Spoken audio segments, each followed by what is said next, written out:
gentlemen. John Smoltz is back on the program. How are you, John? Good to see you. I'm doing great. Just tell me Myles Garrett's going to the Lions and everything else. You know what I mean? You know what I mean? Then Christmas arrives on June 1st, does it not, John? You know what I mean? You're not kidding. And I want to get something out of the way before we talk about American Century Championship, because I don't think I've had a chance to congratulate you. On. Congratulations on the University of Michigan winning the National Basketball Championship. And I will tell you this, I will confess. Mm-hmm. Normally, I present my bracket in a celebrity challenge every year. This year, I confess I did not submit it. The reason being is I had Michigan winning it all, and you know what know what that does for me. So I do know that you're a highly classy individual, and I appreciate you taking the time because you know I was going to bring it up. But listen, you also know, being a Sparty and a Michigan State fan with Izzo, what it takes and how good the Spartans were this past year, and how good we were, against you. You could just see. And how deep the Big Ten was. Have you met Dusty May? Have you ever come across him? I haven't. You'll love him. Seems like an unbelievable coach. In game 4, all I had to see was 4 games. I said they're going to win a national championship. Now, they were talented. They played the right way. He's a great coach. Big Ten, finally, we talk about somebody winning the tournament from the Big Ten because it was the deepest league. But yeah, congrats. You got to be very proud. I appreciate that. Are you in a clubhouse somewhere? It does look like you're somewhere getting ready to tee it up. I'm at home, right outside my pool. Yeah. Okay. Got a little chipping area that I'll probably go to right after this to work on the short game. All right. How are we feeling? Feeling great. Yeah. Actually feeling great. The game's in a really good spot. It's just a matter of making putts. You know how that goes. You got to make putts. Yep. And those are the 2 things that keep me from winning the American Century Championship and going to the next level in golf. So this Wednesday, I'll try to do something that I did about 6-7 years ago. And, I'm excited about it. And you're in my favorite town in the United States, right? Trying to do this, correct? Right? Well, I'm very popular. We're about to try and go Jupiter, Florida? No, for the U.S. Senior Open, if you get there. Oh, yes. You are popular in Ohio. Is that right? Yeah, Columbus, Ohio, in particular. That's correct. Yeah, say hi to everybody there for me if you make it, and I'm sure you will. So, and so your game is you're psyched. Because I know you like to get dialed in, certainly for the American Century Championship, but this would be a great way to get ready for that, I'd imagine, for sure. There's no doubt. It'd be the weekend before. It would be absolutely perfect timing. And then I would get ready for it. Okay, very good. And so, you're at the Bears Club in Jupiter, Florida this week. And then you make the field, and here we go in Columbus, Ohio. Is it called the Scioto Country Club? Did I get that right? Scioto. Yeah, Scioto.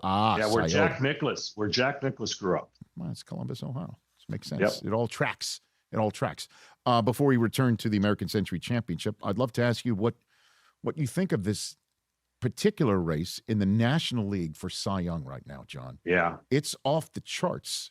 I don't know how you could choose right now. Well, you're right. It's fantastic, and some guys are on some unbelievable streaks. The National League has really the balance of the teams that are going to be really good this year and are good. But, Paul Skeens always going to be a front runner, dynamic pitcher out of the Pittsburgh Pirates. But you got this guy by the name of Ohtani that I've been saying for years, his greatest asset is his arm, and everyone thought I was crazy. And now they don't think I'm as crazy because he's the greatest generational pitcher to ever and hitter to play in our sport. He's dynamic. He's got a chance to win the Cy Young. His mind is motivated on it. Sanchez, what he's doing in Philadelphia is ridiculous. But I think for Shohei Ohtani, he wants to prove to the world why he's not just considered a great hitter, that his attributes on the mound will be his greatest asset come playoff time because he's tough to hit. And the only thing that keeps him from maybe being in the conversation at the end, his team is so good that they may rest him. He may not get as much of the statistical categories that some of the others will get, but man, do I love watching him pitch. Yeah, you mentioned Chris Sanchez, who is actually, for the first time, and I can remember, in hailing distance of Oral Hershiser's record for most consecutive scoreless innings. He's got 44 2/3 right now. And then you didn't even mention Mizorowski of Milwaukee, who has been just lights out, and he's touching 100 half of his pitches in a game, John. You know, he's a freak. I hope he doesn't fall victim to every narrative that we talk about, and that is, when is he going to get his Tommy John? You know, I've been banging that drum for a long time. I hope the young man stays healthy. He has a unique way that he throws the baseball. I wouldn't say it's prototypically perfect, but he's got genetics that allow him to throw a baseball well beyond what's normal. You know, for Milwaukee and how they go about their business, tremendous organization with less resources. And I think he's a byproduct of that. So, you know, my fingers are crossed. No one's escaped it yet. And Paul Skeens might be the only one that we're talking about. You know, Scooble had to go get his little elbow surgery, but you know, it's a narrative I'm tired of talking about. And I want to see these guys pitch well beyond what they're capable of, because that's the fun part about being in the professional sports, man. Dominating as long as you can and wearing the uniform as long as you can. So let's return to Ohtani for a bit here, John, because you mentioned the mental aspect. Like mentally, he wants this, which is, by the way, could you imagine his streak of 3 MVP seasons in a row, 1 American, 2 national, gets broken up because he wins the Cy Young instead? I mean, it's stupid. You can't even make it up. But all of us watching it feel you just gotta, you know, roll the baseball out and he'll do it. But the mental aspect of it, what does he need to do? Like, what is he doing that you think others, other than the physical attributes? Well, first of all, he wants it. He speaks it into existence. He wrote everything down when he was a young man in Japan. He's going to absolutely live out his destiny of what he wants to do. And I think he's mentally tough and athletic beyond belief. So, look, there is going to be some regression when you're really, really good at both. You're going to have one of them suffer a little bit. And I will say that if he wins the Cy Young, he's going to win the MVP as well. I mean, it's basically his trophy to lose, fair or not. It's just a discussion in a world that we've never seen anything like it. When he goes into a slump offensively, he can't afford to go into a slump on the mental end in pitching. So he's constantly on guard for doing something that nobody has been able to do just by by itself. So when he had nothing to do but concentrate on hitting, he stole 50, hit 50 home runs. Now that he's pitching, his stolen bases are going to go down. His offense is going to go down, but you're seeing the byproduct of his pitching. So there's this complicated metrics of when to give him a day off. When should he hit? Did he hit when he pitches? And he's going to impact the game in so many different ways. I truly believe that if he wasn't a pitcher, he'd want to be one of the greatest outfielders to ever play the game. But because he's going to be the DH and the pitcher, I basically am saying he could do whatever he wants. And when he sets his mind to it, he's on a mission to just totally focus on that aspect. That's why his offense is a little bit down. You can understand him. He's got to go to hitters meetings. He's got to take BP. He's got to go to the mound. He's got to throw BP. He's got to watch video. He's got a million things in his head that he's looking forward to when he gets ready for his next start. So those are the things people don't understand. What he's managing and what he's doing is truly amazing. Yeah, that's what I wanted to unpack a little bit here, is that because you can't just go out there and go, you know, my split's great. This pitch is great. I'm feeling this pitch is my pitch tonight in my arsenal. You got to know the guy at the plate. You got to know what his weakness is and what his strengths are every single time that you're out there, as well as the guy that's trying to get you out when you grab a bat. How the hell does he do it? You know, us pitchers, us mortals, when we used to hit, we didn't really concern that much with the guy on the mound. We were worried about getting outs, and if we bunted every once in a while and got a hit or hit a homer, that would be a bonus. He's doing this on a nightly basis. So, again, taking care of your body, eating right, getting the rest you need. You need different rest for hitting than you do for pitching. I would argue that his sleep study and sleep schedule is different for pitching than it is for hitting.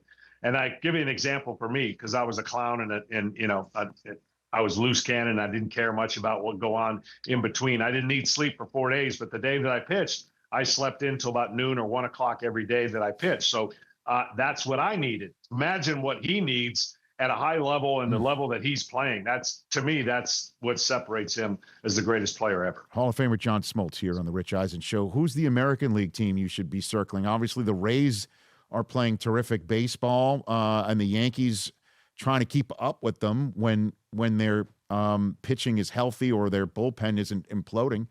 What do you make of the American League right now, John? The American League is wide open. The Yankees are the prohibited favorites because their starting staff can just dominate. I think their offense has to find a way to cut down strikeouts. And when they do, they're going to be tough to beat. this upstaging, surprising Chicago White Sox. That's a great story, finally. Right. But I think it's anybody's game in the American League, depending on the moves they make. I don't think Toronto's going to be in the position they are right now. They're going to get healthy. They're going to return to the form they did last year. Seattle's getting dangerous. They're starting to get hot. So it's going to be some of the same names, same teams that you saw last year in the postseason that I think are going to be there. But I think the Yankees have made the best improvements in their rotation. They get Garrett Cole back. They'll eventually get Max Fried back. They've got the ability to shut down the opposing team. The one thing that hurts the Yankees every year, every postseason, is can they make enough contact? And now they can at least make up for the lack of contact in areas with their pitching staff because they can win a close game. What do you think of Cam Schlittler, John, who's going to have a 2-start week? He's taken on the Guardians, who constantly give the Yankees trouble on Tuesday night, and then he's got the Boston Red Sox to wrap up that series on the weekend. What do you think of this kid? This kid's got ice water. He's got tremendous life to his pitching.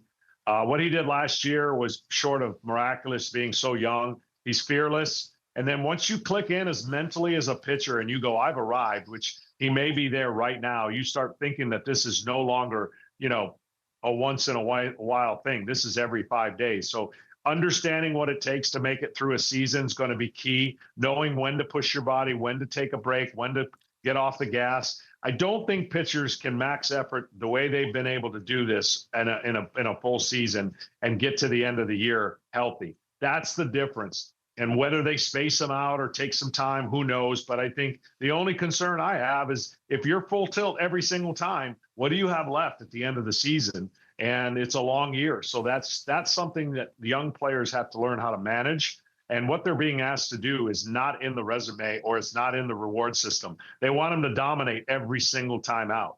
And I think that's a tough ask. I'll see you out there, 1 a.m. I'll be out there. I'll take a shift. Yeah, check on me. Check on me. I'll take a shift. I got you. You be well, John. Thanks for the time, All brother. right. Okay.